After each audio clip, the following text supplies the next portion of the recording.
Dis-moi, est-ce que tu aimes bien Gareth Edwards? Ouais, c'est un petit réalisateur sympa, il a réalisé Rogue One et Monsters. Mais pourquoi tu me demandes ça? T'aimerais bien faire la critique d'un de ses films? Bah ouais, pourquoi? Bah c'est parti pour Godzilla.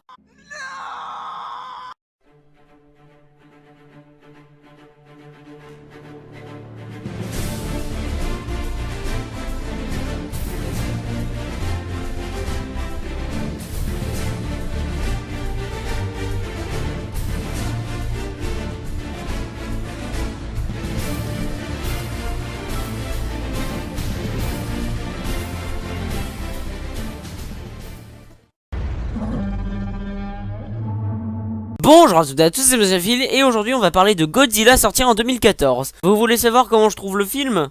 Et ça ne va pas du tout. Joe Brody, un père de famille, voit sa femme mourir dans un accident nucléaire. 15 ans plus tard, son fils a grandi et il est devenu un peu obsédé par la mort de sa femme. Ils reviennent tous deux à l'endroit où la ville a eu son problème nucléaire et ils découvrent une créature faite par les radioactivités nommée Godzilla qui va détruire la ville. Bon, ça c'était le scénario officiel du film, mais maintenant je vais vous parler du vrai scénario du film. Il tombe sur un œuf qui éclot et qui donne naissance à une créature qu'on appelle Muto. La créature va détruire toutes les villes où elle passe et va tomber une fois ou deux sur Godzilla qui va vouloir la détruire.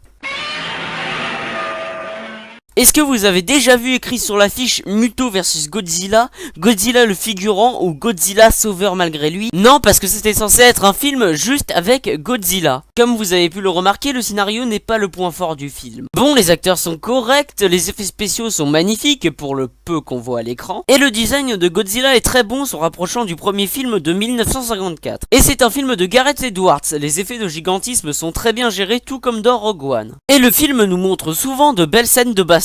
Un des plus gros défauts du film est la non-présence de Godzilla. Sur un film d'à peu près 2 heures, il apparaît 8 minutes. J'ai beau dire que les acteurs qui jouaient les personnages étaient corrects, les personnages ne le sont pas. En même temps, il y a beaucoup de choix entre je suis un soldat qui essaye de survivre, je suis ta femme qui t'aime et je suis ton enfant. Mais il y a un personnage qui peut presque rattraper tous ces personnages pourris, c'est le personnage de Joe Brody. Détruit par la mort de sa femme, il n'a plus qu'une seule solution, savoir comment elle est morte. Sa famille ne le reconnaît plus et l'abandonne. Le personnage est très attachant et a une assez bonne évolution. De plus, Bryan Cranston est sans doute le meilleur acteur du film. Mais évidemment, il a un énorme point négatif que je vais dire dans la partie spoiler.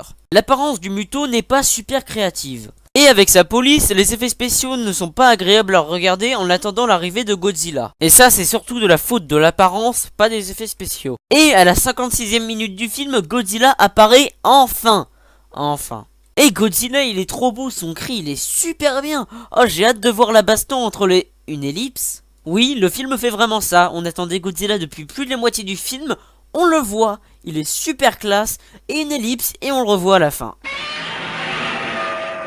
Votre film, il s'appelle Godzilla, oui ou non? Bon, essayons de passer à quelques points positifs encore. Quelques scènes dans le film ont une très bonne tension. Attendez, vous ne voyez rien sur l'image? Je vais arranger ça tout de suite. Voilà.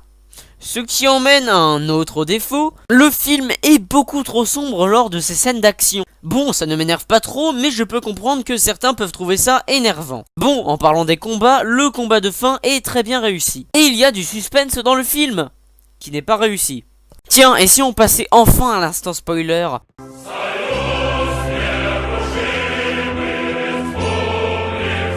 Si vous avez vu le film, vous savez que depuis le début, la femelle Muto veut en fait pondre des œufs. Ça devait être une sorte de révélation à la fin du film. Et c'était là le suspense du film, savoir ce que le Muto voulait faire. Franchement, c'était tellement bien réussi que j'ai même pas remarqué que ça c'était des œufs. Ah oui, et aussi, pourquoi vous avez fait mourir le meilleur personnage du film? Et en moins de 30 minutes. Et en plus, le début du film était très bien, et puis dès que le personnage meurt, ça devient n'importe quoi. Après, on se centre sur son fils, mais on en a rien à faire. Et c'est à peu près au même moment que le Muto est arrivé. Donc c'est aussi à peu près au même moment que j'ai découvert que c'était pas un film de Godzilla. N'est-ce pas? Nom et affiche du film. Et cette fin, où les habitants vont presque jusqu'à applaudir Godzilla qui vient de détruire leur ville.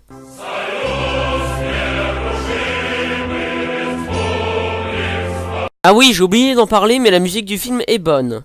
Je vais dire quelque chose que je n'aurais jamais pensé prononcer, mais concentrez-vous sur l'œuvre du départ à la base. Que ce soit d'abord Godzilla qui détruise la ville, comme ça on centre bien le personnage, puis on le fera combattre d'autres monstres. Donc je donne à Godzilla, sorti en 2014 et réalisé par Gareth Edwards, une note de 5 sur 10. Voilà, t'es content, je l'ai critiqué ton film, c'est bon? Ouais. Et si tu faisais le nouveau Kong? Voilà, au moins ça c'est fait. Et je vous dis à bientôt pour de prochaines critiques.